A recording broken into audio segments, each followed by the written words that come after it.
Lingering in the darkest corners of the world are the most chilling mysteries, the phenomenon of inexplicable vanishings and unnerving events. Set with the backdrop of obscurity, some of these secrets will never be uncovered. Number 10. Sitting on the shores of Lake Ontario, just a stone throws away from the United States, is Mississauga, Canada, where Stephen Milan was living. The 20-year-old was a college student at Humber College in Toronto, pursuing a degree in business. In 1998, Stephen became interested in a hair growth product that had recently been approved for purchase in the United States, and he even made comments to his parents, expressing that he wanted to travel there to get the product. Although it isn't exactly certain as to why, since he seemed to have had a full head of hair. Nonetheless, on the 13th of February in 1998, just after midnight, his parents, who were in bed, heard him clamoring around and leaving the house. It was certainly an odd time to embark on such a trip, but Stephen seemed eager for this newly approved medication. He slipped into his black two-door 1991 Chevrolet Beretta and departed the family residence. On the 14th of February, his car was recorded as crossing into the United States. Officials spotted the Beretta at the Rainbow Bridge that leads to Buffalo, New York. But whether or not it was Stephen behind the wheel remains a mystery. While we know that he crossed into the States on the 14th, the time that this happened couldn't be confirmed, leaving much speculation about what could have taken place between Mississauga and Buffalo. In the days to follow, Stephen was reported missing when he failed to return home or make contact with his family. Aside from the report of the Beretta crossing into the U.S., the trail on Stephen's movements runs eerily cold. It wouldn't be until a distressing 4 months later that the first revelation would be made. On the 8th of June, the missing vehicle was found.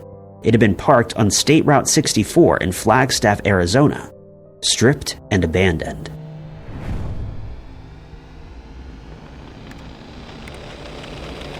The vehicle had been there for months, awaiting its owner, who never returned. Police searched the Little Colorado Gorge beneath the highway, hoping to turn up any sign of Stephen, but little did they know that it wasn't he who parked his car there. After doing a bit more digging, authorities made a startling discovery. With no leads in the case, police were forced to speak to locals, and through these efforts, they learned how the vehicle got there. Back in February, a local jewelry seller and member of the Navajo Nation had come across the vehicle. It had been left near the jewelry stands at the Grand Canyon, with the keys still in the ignition. The jewelry seller opted to take the abandoned vehicle for himself and drove it around for months until it eventually broke down. The men stripped it and sold some of the parts, leaving Stephen's car on the roadside near where it was originally discovered. Despite scouring the area of the gateway to the Grand Canyon, authorities found nothing. It was a large area to search, made up of rough terrain, beautiful scenery, and dangerous cliffs, and the Colorado River was flowing at the bottom. While investigations were underway in Arizona, simultaneous inquiry was taking place back home in Canada, where Stephen's case was assigned to the Peel Regional Police of Ontario. It was at this point that they began to question if it truly was Stephen who drove his vehicle across the border, or if it was someone else. Various aspects of the case make it incredibly odd. For one, Stephen supposedly awoke in the middle of the night and left his home to cross the border in order to purchase a hair product, without informing his parents that he'd even be leaving. Stephen's family also indicated that his leaving without saying anything, or without any warning, was uncharacteristic, yet it is seemingly what he did. Information can be directed to the Peel Regional Police at 905-453-2121. Number 9. During the spring break of 1985, a Minnesota college student, Kristen O'Connell, had met a young man with whom a quick friendship arose. The two met on Captiva Island and had plans to meet up again. The Burnsville resident found herself traveling to her new friend's hometown later that year. On the 12th of August, she would arrive in Ovid, New York, a small town nestled in the Finger Lakes. It was a trip that would end in disaster, leaving unanswered questions in its wake. Almost immediately after the 20-year-old's arrival in Ovid, alarm bells would ring. It was that very evening that Kristen's mother would get an unexpected phone call from her daughter. She spoke of cutting her trip short and leaving for home the next day, instilling a sense of foreboding. It was clear that something unwelcome had taken place that would make her want to leave the area as soon as possible, but whether that had anything to do with her new friend remains a mystery. Just 13 hours after Kristen arrived in the small town, the young, unnamed man headed to the police station and reported her missing.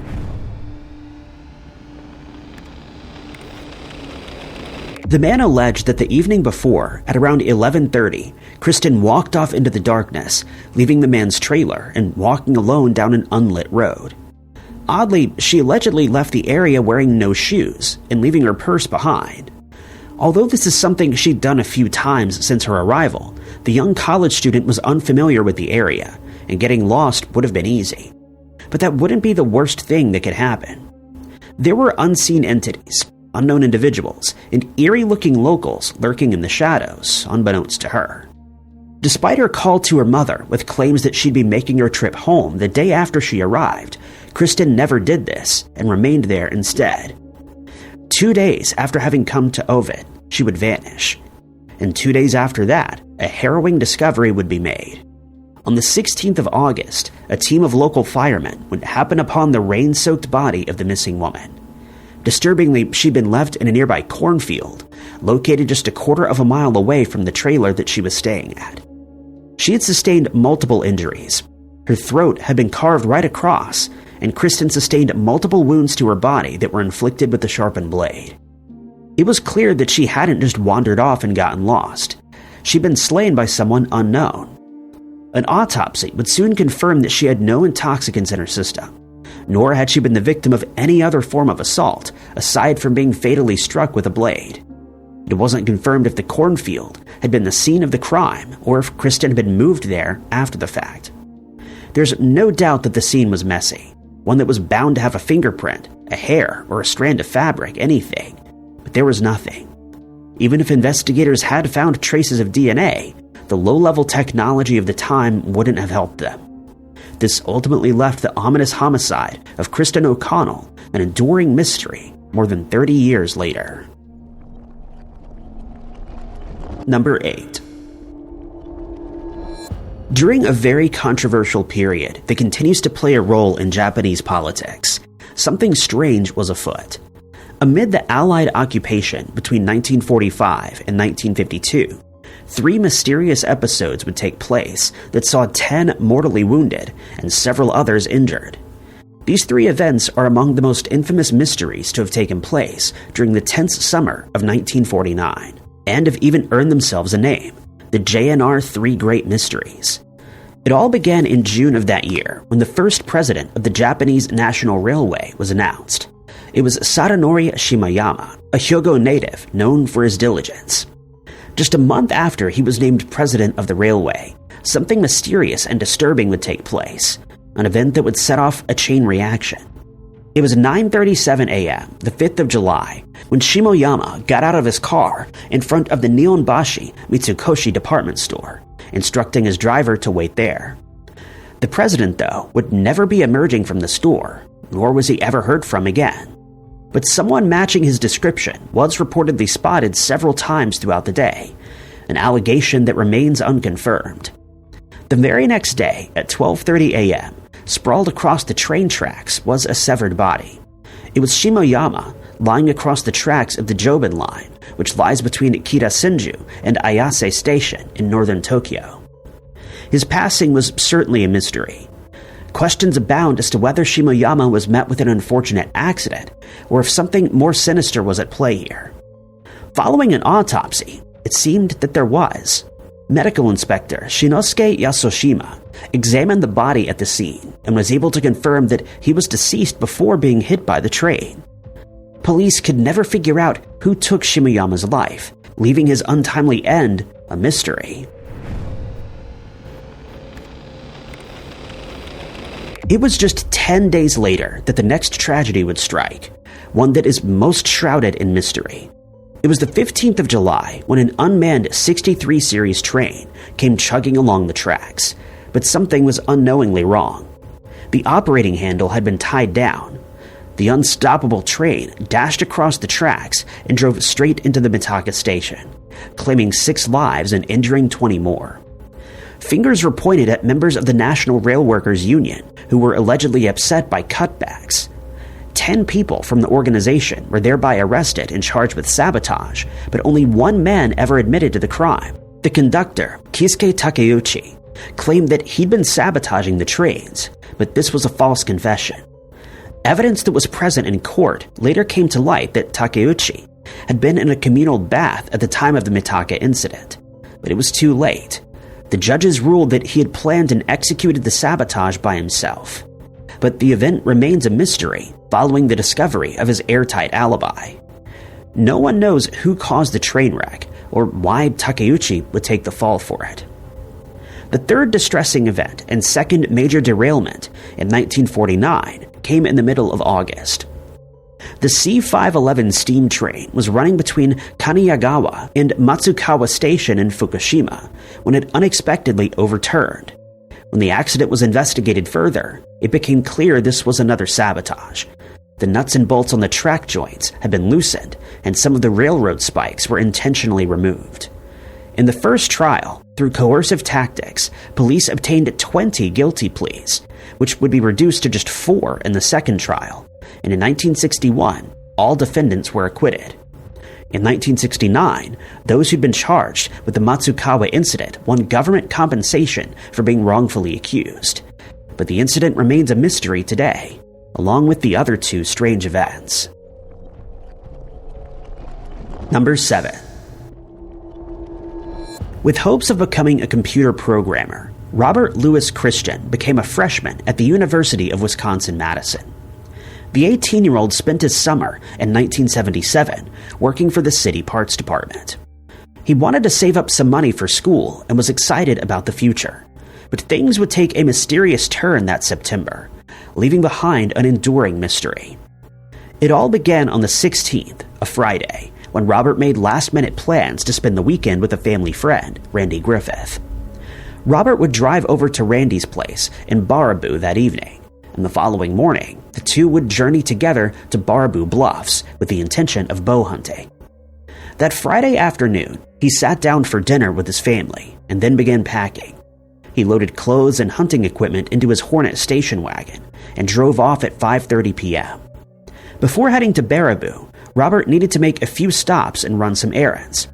His mother, Carolyn, was taking his younger siblings to a football game that evening, and the two happened to pass by one another and exchange greetings. Robert then stopped near the town bank to withdraw $25 he'd saved up. He then headed to a nearby Walgreens to purchase a pack of cigars. Following these stops, it shouldn't have taken him more than an hour to get to Baraboo, but when Robert still hadn't arrived by 9:30, Randy grew concerned, prompting his mother to phone Carolyn. Immediately, she was concerned and sprang into action. She contacted the sheriff's office and the state patrol to see if her son had perhaps been involved in a car accident. But when they told her that no such accidents had been reported, Carolyn's next call would be to the Madison police station, where she reported her son missing.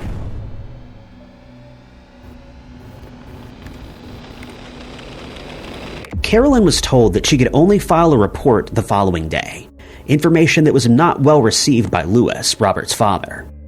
Lewis immediately began to make plans to search Sauk County by himself in an effort to find any trace of the missing man. The searches drew out all night and bled into the following morning. Lewis and his other son Mike circled the location where Robert and Randy were planning on hunting. Most strangely, the Hornet was parked on a lane off the road, and that lane was known locally as Lover's Lane and was located near the State Patrol relay antenna. The license plate of the station wagon was gone, and the tires had all been removed. Still in the station wagon was Robert's high school jacket, along with his change of clothes, but his hunting equipment was nowhere to be seen.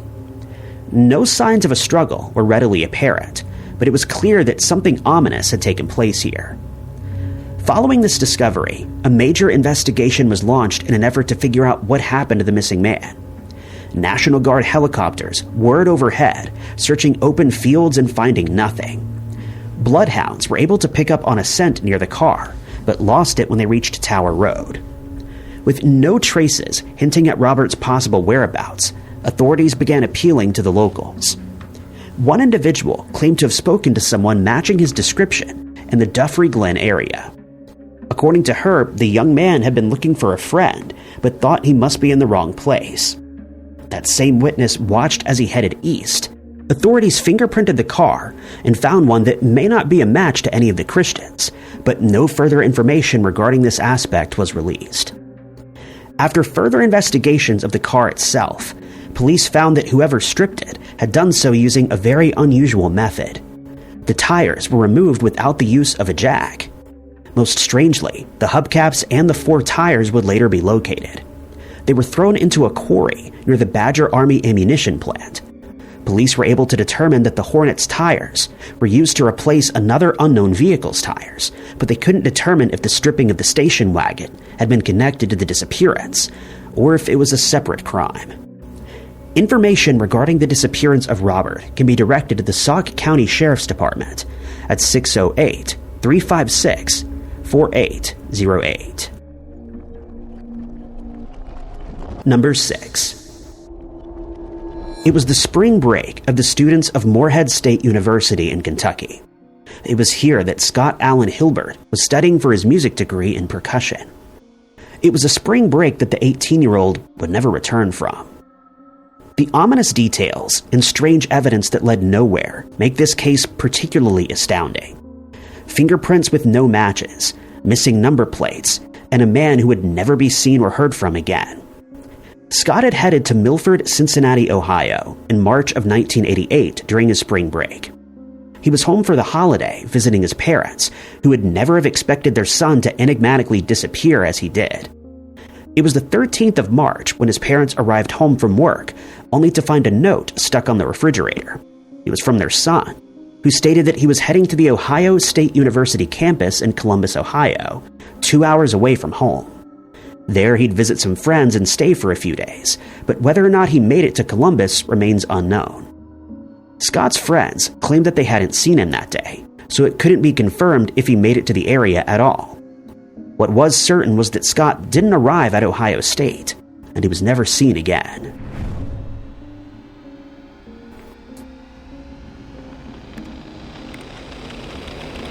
A week had gone by, and families still hadn't heard from him. They were forced to report their son missing to the police department.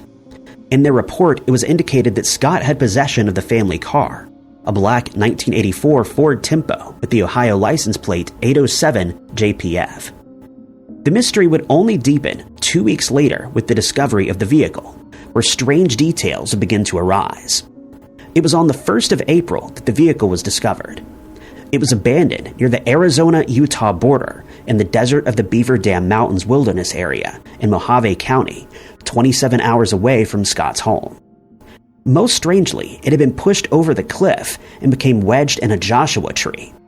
The license plates had both been removed and were never recovered. As investigators waited for the vehicle to be retrieved, they began to scour the area for any signs of the missing man. Within the area, they came across some of Scott's belongings, but there was no other indication that he'd been there himself. Those belongings included his dorm room key, the lug wrench of a car, a bottle of shampoo, and a sharpened blade that came from Scott's kitchen. Missing from the vehicle, though, was the suitcase full of clothing that he'd packed before his departure. The Tempo also contained a book of matches from a Denver restaurant and pages from a Long Beach phone book. Then, police discovered something truly eerie. Scott's fingerprints weren't the only ones present in the car. There was a second set of unidentified fingerprints. Adding to the peculiar details is that the trip to Arizona would be 1,700 miles on the odometer, but the vehicle had driven over 2,000 miles, leaving some of the trip unaccounted for.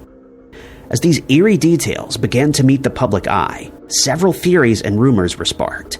Some suggested the presence of an unnamed homicidal maniac or a dangerous hitchhiker, possibly even international suspects or ties to a dangerous narcotics ring. Of course, none of these theories could be confirmed, and police have found no further evidence that would lead them to the whereabouts of this missing college student. Any information regarding the whereabouts of this missing person can be directed to the Union Township Police Department at 513-752-1010 1230. Number 5. It was the 30th of September, 2000, when LaToya Thomas, known to most as Toya, headed to the Bosley Medical Center in San Francisco, California. It's here that the 24-year-old, just days shy of her 25th birthday, made a living. But on this day, she was attending a party thrown in her honor by coworkers. That Saturday evening, between 8 and 9, Toya hopped into her gray 1986 Mazda 626 and left the party. She drove in the direction of home, which was located in Hayward, just 27 miles from San Francisco. During her trip back home, she'd be photographed at an ATM in downtown Hayward at the Provident Central Credit Union on Foothill Boulevard. Sometime later, the property manager of a Riverside Terrace apartment located on B Street had seen her washing her clothes in the community laundry room. Then at 10:30 p.m. that evening, Toya was seen driving away from the apartment with another vehicle closely behind her. Driving that tailing car was her boyfriend, Nathan Ellery Noel, and that would be the last time that anyone would see her.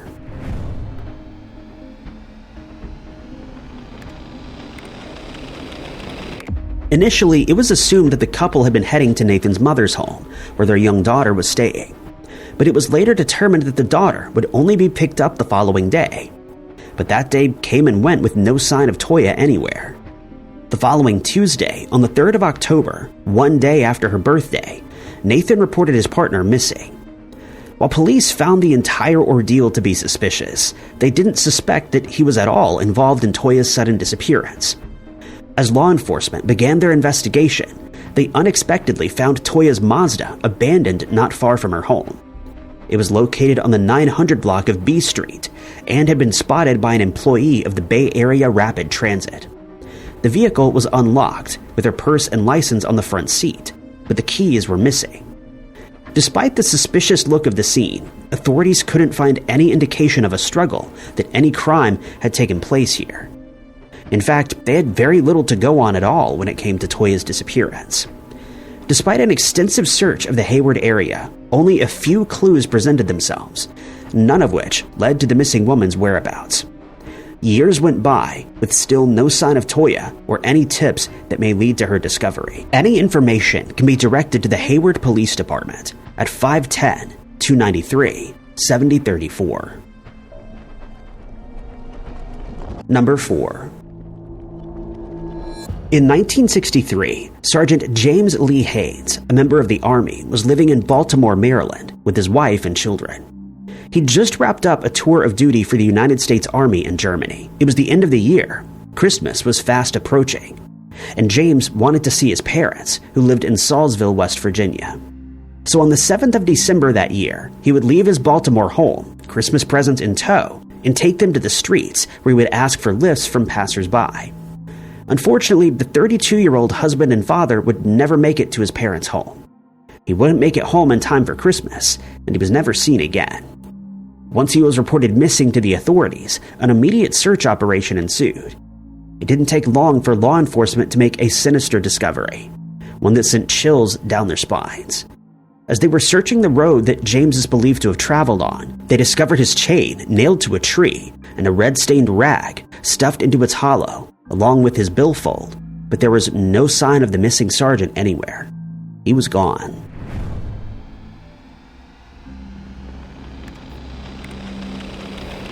With no leads in the case, theories and rumors began to sprout, one of which named him a victim of the Butcher of Oak Hill. But law enforcement offered an alternate theory. They believed quite specifically that 3 men took his life. It was surmised that James was intentionally struck by a vehicle in Raleigh County, West Virginia, and his remains were buried on Bolt Mountain in Wyoming County. According to the police's theory, the 3 men and James had gotten into a pub brawl, and after leaving they followed him in their car.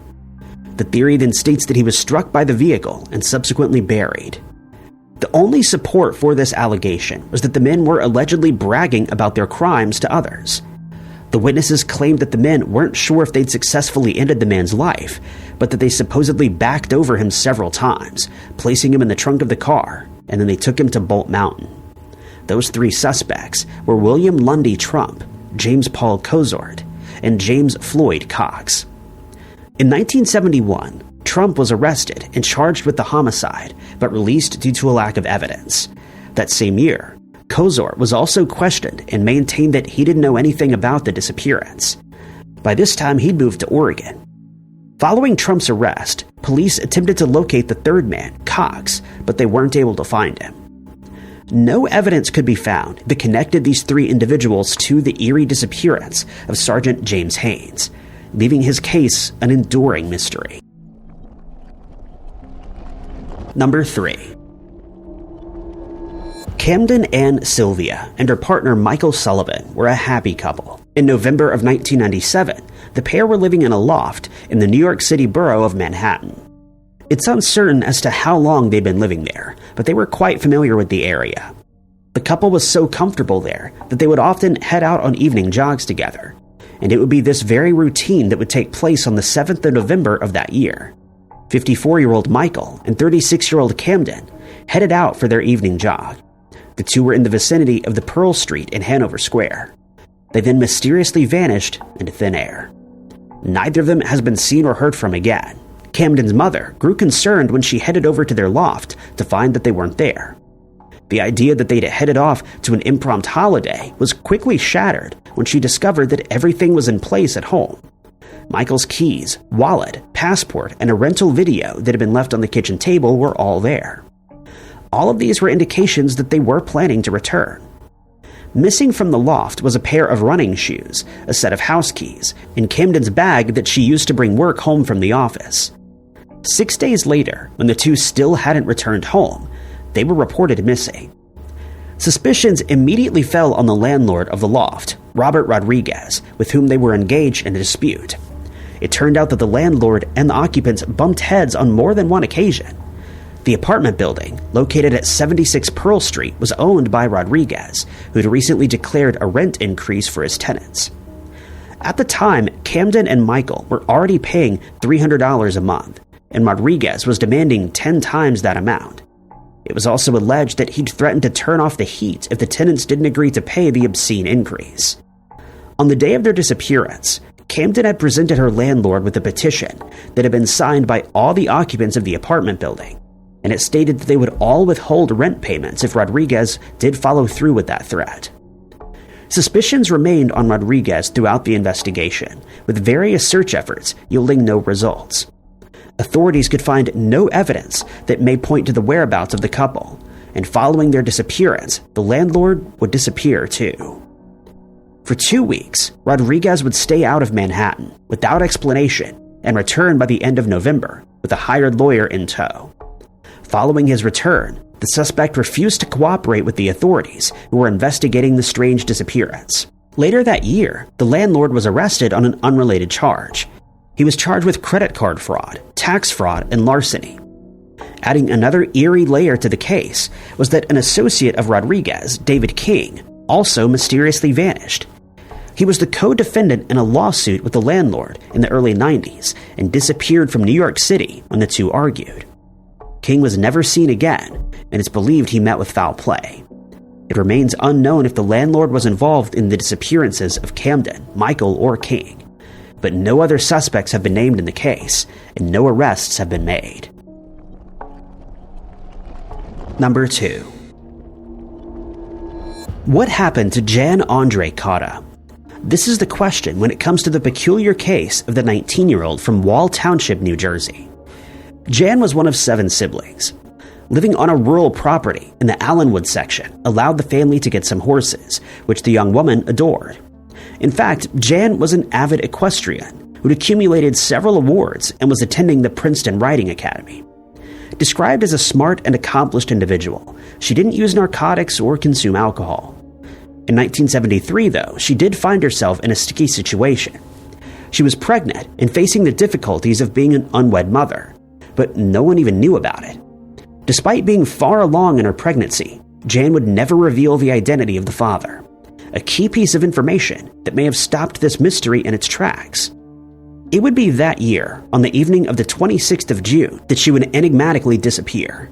Between 11:30 and midnight, her brother Brian had spotted his sister in the barn tack house, and shortly after that, his friend had seen her there too. The two had heard some strange noises coming from the barn that, according to them, sounded like a horse was kicking something. They headed to the barn and found Brian's sister just sitting there, and she asked them to leave because the man she was seeing was arriving soon. So the two went back into the house. Then they would hear a vehicle in the vicinity. It was driving away from the remote property, and shortly after that, Jan would be discovered missing. Dorothy, her mother, reported her missing to the police the very next day, and an investigation soon began. Aiding them in the case was a private detective hired by the concerned family. It didn't take long for investigators to come across a strange letter. It was written by the missing woman, and it was addressed to God. Jan spoke of her baby's father, whom she never mentions by name. In it, she claimed that she'd be giving her 3 prized horses to a friend, doing just that before her vanishing. This note, paired with no obvious signs of foul play, led police to believe that the young woman left of her own accord. That was until a strange turn of events. In August of that year, a baby would be discovered abandoned in a mailbox, the same mailbox of the friend that Jan had given her horses to. It was initially assumed that the child belonged to the missing woman, but DNA testing quickly disproved this theory. The abandoned baby was someone else's, adding another layer to an already ominous mystery. Numerous theories came into play during the development of the case. Many believed that Jan had simply run away out of shame, while others thought that something far more harrowing may have happened. Despite inquiries and interviews, investigators were left empty-handed, and the case of Jan Cotta faded from the public eye. In the early 2000s, it was revealed that authorities were looking for a man named Eric Shore, whose last name had several spellings. He was not listed as a suspect, but may have crucial information. Shore was said to be from Long Island, or Staten Island, and was dating a woman from Deal, New Jersey at the time of the disappearance. Despite naming a person of interest, no further breakthroughs have been made, and the case met a brick wall once more. Jan may be using the alias Jane Andrea Cotta. She suffered from a wrist fracture and has a mole on her lower right cheek. Any information can be directed to the Wall Township Police Department at 732-449-4500. Number 1. The fruit orchards of Hood River, Oregon were seen as a great source of income. In fact, it became the only source of income for Eric Tamiyasu, who lived right next to the orchards in a rural area outside of town. According to some sources, he owned and operated the plantations. It was this remote area with beautiful scenery that made it the perfect date location. In June of 2001, Eric would invite his friend, Diana Anderson, out to his house for a date. But the orchards not only offered fruit, income, and a scenic view, but they were also the perfect place to hide from unwanted visitors. This is precisely what happened that evening when the pair were enjoying their date. A strange noise initially caught their attention, and then a disembodied tapping sound followed. It was coming from outside the house. Just as Eric had gotten up to investigate, the doorbell rang twice, and the footsteps could be heard walking away. Once Eric reached the door and opened it, much to his surprise, no one was outside. The two were left understandably disturbed by this and made the decision to investigate. Diana and Eric headed outside, where they would find a footprint that didn't belong to either of them, but it would be washed away by the downpour. Following this ominous event, Diana opted to head home, so Eric walked her to her car. And this would be the last time anyone would see Eric Tamiyasu alive. A week had gone by, and no one had heard from the 41-year-old, leading to a business associate, Don Dixon, to head over to the home. When he got there, he rang the doorbell and received no answer. He tried knocking, but there was still nothing. Eventually, Don located the spare key and entered the apartment, and initially, everything appeared in order. The house was undisturbed but eerily quiet. But as he made his way to the bedroom, Don would make a startling discovery. On the bed was Eric, unmoving. It appeared he'd been deceased for quite some time, and soon police arrived. Bizarrely, and for reasons unknown, Don called Eric's sister Ramona and said some very strange things to her. He claimed that he closely inspected the body and didn't see any exit wounds. The arrival of the police would not be the end of the questionable things that happened in this case. Sheriff Joe Wampler initially thought that the passing may have been due to natural causes and asked Dawn to burn the mattress and the bedding in an effort to spare the family from seeing it, destroying all evidence. But when the autopsy was carried out, it was discovered that there was nothing natural about his fatality. Eric had sustained several firearm wounds to the head. This was a homicide, and the crime scene had been burned, eradicating all possible evidence. As authorities continued investigating the case, now with Wampler as a suspect, they would uncover some bizarre details. They found that Diana wasn't the only person dating Eric at the time, and he'd allegedly been seeing an older woman described as Polynesian, a description that coincidentally matched Wampler's wife, although it was later confirmed that the two had no connection. Then, investigators would find that Eric had an unfriendly encounter with a man named Eric Smith, Diana's ex-partner. According to Dawn, the two had argued in the office about money, but Smith claimed that no such argument occurred. He also stated that there was no large sum of money owed to either side, although they did have business together at some point. The next named suspect was Dawn Dixon, who discovered the deceased and made some seriously strange commentary to Eric's sister. Despite all these potential suspects, police had no evidence against any of them. They do believe that whoever did take his life knew where his home was, that it was in a remote area, and they had knowledge of the layout. The weapon is believed to be a small caliber firearm that has not been located. Polygraph tests were administered to all suspects, with Wampler and Smith both passing, and Dawn's being inconclusive. To this day, the homicide of Eric Tamayasu remains an enduring mystery. Thank you guys so much for watching. If you liked this video, be sure to hit that like button. Also, don't forget to subscribe and click that notification bell to keep up to date with all of our future uploads. But my name is Ty Knotts, and I'll catch you guys in the next video.